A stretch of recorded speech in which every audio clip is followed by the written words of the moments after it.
Hello students, myself doctor Anvats. आज फिर एक नई वीडियो के साथ।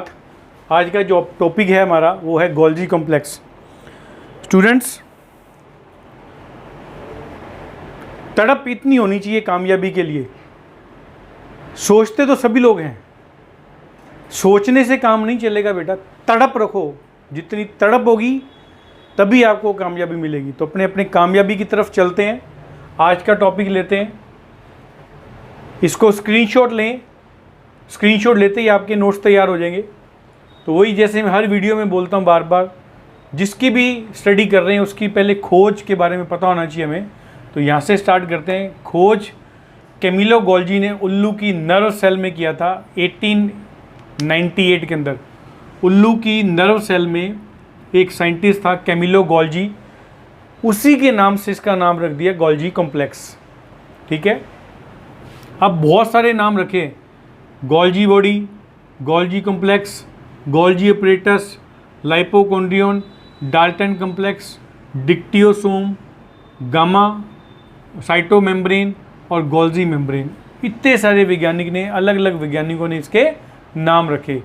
आपको प्लांट में क्या याद रखना है इसका नाम बेटा? प्लांट में इसको हम डिक्टियोसोम बोलते हैं। ये बहुत इंपॉर्टेंट है और बहुत बार ऑब्जेक्टिव टाइप क्वेश्चंस में कई बार पूछा गया है।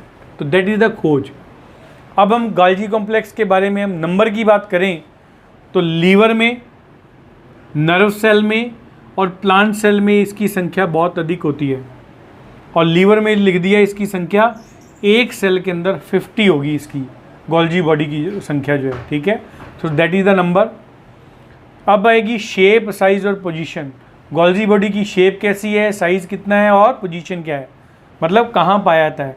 तो साइज़ की बात करें तो सेल के फंक्शन पर निर्भर करती है। मतलब इसका साइज़ कोई फिक्स नहीं है, छोटा भी है, बड़ा भी हो सकता है। ठीक है, चपटा भी हो सकता है। डिपेंड ऑन द फंक्शन, उसकी फिजिकल फंक्शन कितना हो रहा है। ज़्यादा फंक्शन हो रहा है तो बड़ी हो जाएगी, कम फंक्शन हो रहा है तो कम हो जाएगी। एक आगे देखें, नंबर की बात करें या उसका साइज़ की बात करें तो ग्लैंड, पेंक्रियाज, लीवर, नर्व्स और मेरिस्टेमेटिक सेल, जिसे हिंदी में बोलते हैं विभज्योतक ऊतक, और स्रावी सेल में बड़े साइज़ के होते हैं। ग्लैंड में, रिपीट कर रहा हूँ, पेंक्रियाज में, लीवर में, नर्व में, मेरिस्टेमेटिक सेल में और स्रावी सेल में बड़े साइज़ के होते हैं, क्योंकि ये सारे के सारे काफ़ी फंक्शनली एक्टिव होते हैं। शेप की बात करें तो डिफरेंट शेप है, इसका कोई फिक्स शेप नहीं होता। और पोजीशन की बात करें तो ये पोजीशन जो है न्यूक्लियस के पास पाई जाती है, याद रखना। जैसे फॉर एग्जांपल अपन बात करें प्लांट की, प्लांट में न्यूक्लियस साइड में होता है तो इसके यहाँ आसपास मिलेगी, इधर या फिर नीचे की तरफ। That is the position. अब अपन बात करेंगे अल्ट्रा स्ट्रक्चर की। एनिमल सेल में कम गहरे और बाउल शेप होते हैं, याद रखना ये पॉइंट। एनिमल सेल की बात कर रहा है, कम गहरे होते हैं और बाउल शेप के होते हैं। 4 मेन स्ट्रक्चर से मिलकर बने होते हैं। चारों के नाम याद करो, सिस्टर्नी, ट्यूब्यूल्स, ट्रांसफर वेसिकल और सेक्रेटरी वेसिकल। तो ये हमारा आएगा अल्ट्रा स्ट्रक्चर। अल्ट्रा स्ट्रक्चर आपके सामने डायग्राम दिख रहा है। डायग्राम को पहले समझ लें, फिर एक एक को अपन पढ़ेंगे पूरा। पहले डायग्राम को समझें। डायग्राम क्या है? जब भी इसकी पोजीशन होती है, याद रखना बेटा, इसकी 2 फेस पाई जाती है। ऊपर वाली फेस ट्रांसफेस, या ऊपर वाली नीचे वाली वर्ड मत बोलो, आप ये बोलो कनकेव और कन्वेक्स, 2 होती हैं। ये इस प्रकार की कंडीशन है। तो ये तो आ गया आपका कन्वेक्स और ये हो गया कनकेव। तो कनकेव कंडीशन जो होती है वो ट्रांसफेस होती है और जो कन्वेक्स होती है वो फॉर्मिंग फेस होती है। पोजीशन देख लीजिए आप, सिस्टर्नी, वेसिकल बहुत सारी मिलेंगी इसके अंदर। ये देख लीजिए वेसिकल इसके चारों तरफ लगी होती है, वेसिकल है। ये फ्लैट लाइक स्ट्रक्चर देख रहे हो, दैट इज द सिस्टर्नी। ये ट्यूब्यूल्स होती हैं और ये छोटे छोटे इसके अंदर पोर पाए जाते हैं। तो ये इसकी मेन स्ट्रक्चर है। आपको डायग्राम अगर आए तो ये डायग्राम एज इट इज़ यही बनाओ, इसका स्क्रीनशॉट ले लो। स्क्रीनशॉट लेते ही आपका डायग्राम तैयार हो जाएगा। इसको बना के ड्रॉ कर करके देखो। अब 2 पॉइंट अपन एक बार डिस्कस करते हैं। पहला पॉइंट आएगा सिस्टर्नी। बहुत ही इंपॉर्टेंट पॉइंट मैंने आपको यहाँ डाल दिया एक थ्योरी के रूप में। देखो कैसे चपटा होता है सिस्टर्नी, थैले के समान लंबी झिल्लीनुमा होता है। याद रखना, मतलब गोल्जी बॉडी में सिस्टर्नी चपटी होगी, थैले के समान लंबी होगी और झिल्लीनुमा संरचना पाई जाती है। और ये एक दूसरे के ऊपर मतलब एक जैसे ये है, फिर इसके ऊपर, फिर इसके ऊपर, फिर इसके ऊपर, इस प्रकार अरेंज होती है, एक दूसरे के ऊपर अरेंज होती है। और इसको स्टेन करना हो मान लो तो उदासीन लाल अभिरंजक से इसको स्टेन कर सकते हैं। तो ये बेटे छोटे छोटे क्वेश्चन बन रहे हैं आपके ऑब्जेक्टिव क्वेश्चन। नंबर की बात करें तो इन एनिमल सेल की बात करें तो 4 से 10 और प्लांट में केवल 2 से 20 तक होती है इसके अंदर, मिनिमम और मैक्सिमम दोनों पॉइंट बता दिया। अब जैसे मैंने बताया आपको सरफेस इसकी कर्व्ड होती है, थोड़ी थोड़ी कर्व होती है इसकी सरफेस, जो ये सरफेस वर्ड बोला है। अब देखो इसके अंदर, इसको भूलना नहीं है, उत्तल या कन्वेक्स यो फॉर्मिंग फेज होती है। ये जो मैं शेप बता रहा हूँ आपको, ये जो शेप है दैट इज द कन्वेक्स, जिसे बोलते हैं फॉर्मिंग फेज या सिस फेज। 2 नाम है, याद रखना इसके। और अवतल फेज ऊपर वाला, ये वाला फेज अवतल फेज होता है जिसके कॉनकेव कहते हैं, ट्रांस फेज या मैच्योरिंग फेज इसको कहते हैं। और मज़े की बात देखो, ये लिख दिया, ये फेज जो है प्लाज्मा मेम्ब्रेन की तरफ होता है। जैसे ये मैंने डायग्राम बनाया, ये अगर यहाँ है तो यहाँ जिस पोजीशन है तो ये फेज जो है प्लाज्मा मेम्ब्रेन की तरफ होगा, ये याद रखना। मतलब इस प्रकार की कंडीशन अपन बनाएंगे, ऐसे समझ आएगी बात। ये प्लाज्मा मेम्ब्रेन की तरफ चला गया, तो ये लिख दिया।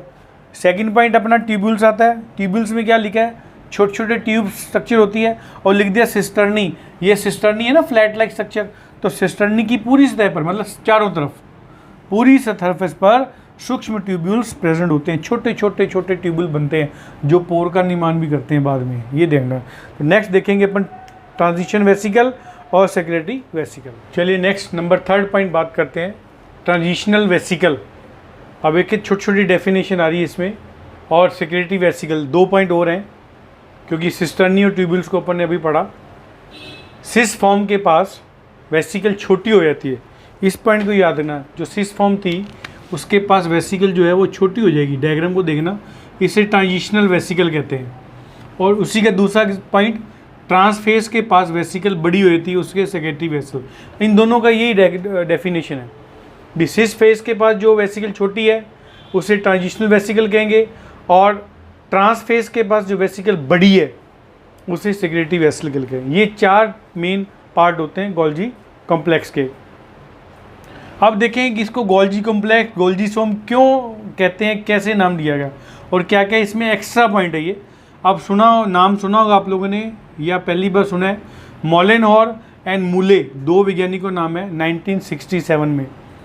वो क्या कहते हैं, 2 सिस्टर्नी के मध्य उपस्थित ट्यूब्यूल्स को इंटरसिस्टर्नल ट्यूब्यूल्स कहते हैं। जैसे ये सिस्टर्नी है, ये सिस्टर्नी इसके बीच में जो है उसको बोल दिया इंटरसिस्टर्नल ट्यूब्यूल्स, क्योंकि ये 2 सिस्टर्नी को आपस में जोड़ने का काम करता है। ठीक है, अब देखिए ये नाम इसके बड़े ध्यान से सुना, ये आपके ऑब्जेक्टिव क्वेश्चन बन गए। सिस्टर्नी के ग्रुप को केवल सिस्टर्नी, डिक्टियोसोम या गोल्जीसोम कहते हैं। ओके, परंतु कहता है अगर ये सिस्टर्नी या ये जो डिक्टियोसोम, सीधे लिख दिया ट्यूब्यूल द्वारा जुड़े हुए डिक्टियोसोम का क्या दे दिया, गोल्जी कॉम्प्लेक्स। इसलिए हम इसको गोल्जी कॉम्प्लेक्स कहते हैं, क्योंकि जो अभी अपन ने डायग्राम पढ़ा था उसमें सिस्टर्नी भी आ गया और ट्यूब्यूल भी आ गया।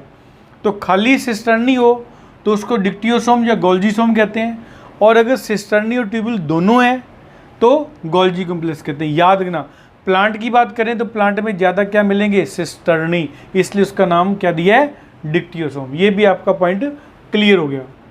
नंबर सेकेंड लास्ट पॉइंट देखिए, इसमें अब आएगा एक डिफरेंट टॉपिक है ये, isolation and chemical composition of Golgi complex. Golgi complex का आइसोलेशन कैसे किया गया, मतलब उसको अलग कैसे किया गया, कहाँ से किया, किस विधि द्वारा किया, और उसकी केमिकल कंपोजिशन क्या है। तो देखें शुरू का मतलब जब इसकी डिस्कवरी हुई होगी, एनिमल के एपिडिडाइमस से सेपरेट किया गया था। ओके, पहला पॉइंट क्लियर। बाद में जैसे जैसे इसकी डिस्कवरी होती गई तो प्लांट और एनिमल दोनों से इसको सेपरेट कर दिया। कैसे किया सुनो, विधि का नाम, मेथड का नाम डिफरेंशियल सेंट्रीफ्यूगेशन द्वारा। सेंट्रीफ्यूगेशन एक मशीन आपने सुना होगा जिससे प्रेसिपिटेट को बिठाने का काम होता है। तो डिफरेंशियल विभेदन सेंट्रीफ्यूगेशन द्वारा, याद रखना कैसे होता है सुनो। इस विधि से Golgi complex GC short name कि एक पट्टी बन जाती है, मतलब जैसे उसमें डिफरेंशियल सेंट्रीफ्यूगेशन होगा, सेंट्रीफ्यूगेशन होते होते एक पट्टी बन जाएगी किसकी, गोल्जी कॉम्प्लेक्स की।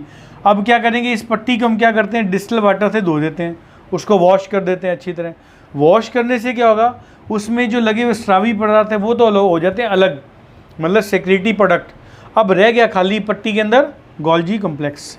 इससे गोल्जी कॉम्प्लेक्स प्राप्त होता है डिफरेंशियल सेंट्रीफ्यूगेशन मेथड द्वारा। अब केमिकल कंपोजिशन देखो, गोल्जी कॉम्प्लेक्स की मेम्ब्रेन किसकी बनी होती है, लिपोप्रोटीन। ये छोटे छोटे आपके ऑब्जेक्टिव क्वेश्चन बन रहे हैं बेटा, बहुत बढ़िया। प्रोटीन ज़्यादा है 60%, लिपिड 40%। कॉमन रूप में दोनों को क्या कह दिया, लिपोप्रोटीन। एनिमल की बात करें, एनिमल के गोल्जी कॉम्प्लेक्स में फॉस्फोलिपिड की टाइप देखो कौन सा है, फास्फोटाइडिल कोलिन प्रकार का। ये बन गया क्वेश्चन आपका बढ़िया। क्या पूछेगा, एनिमल के गोल्जी कॉम्प्लेक्स में फास्फोलिपिड किस प्रकार के होते हैं, तो आपको बताना है फास्फोटाइडल कोलिन प्रकार के। प्लांट में किस प्रकार के होते हैं फास्फोलिपिड, तो लिख दिया फास्फोटाइडिक अम्ल और फास्फोटाइडिल ग्लिसरॉल प्रकार के इसमें फास्फोलिपिड पाए जाते हैं। अब इसमें डिफरेंट टाइप के एंजाइम पाए जाते हैं, कौन कौन से नाम याद करने हैं, glycosyl transferase, थायोमीन pyrophosphate, acid phosphatase और हाइड्रोलेज। क्वेश्चन बहुत छोटा है बेटा, परंतु टिपिकल है। जैसे कई बार क्वेश्चन आता है, स्टूडेंट्स कहता है सर आप जो आपने बताया था मैंने सारा उसमें ड्रॉ किया, बट अगर आप एंजाइम लिखना भूल गए तो ऑटोमेटिक वेटेज उसी बच्चे को मिलेगा जिसने एंजाइम उसमें लिखे हैं, क्योंकि एंजाइम की बहुत बड़ी इसमें अहमियत है। तो एंजाइम को रिपीट कर रहा हूँ, glycosyl transferase, थायोसीन pyrophosphate, acid phosphatase और हाइड्रोलेज एंजाइम इसके अंदर मिलते हैं। अब आएगा ओरिजिन ऑफ गोल्जी कॉम्प्लेक्स। एक ही पॉइंट से क्लियर हो गया, न्यूक्लियस मेम्ब्रेन। सिंपल, मतलब न्यूक्लियस मेम्ब्रेन से गोल्जी कॉम्प्लेक्स का ओरिजिन होता है। लास्ट फंक्शन, 8 फंक्शन है।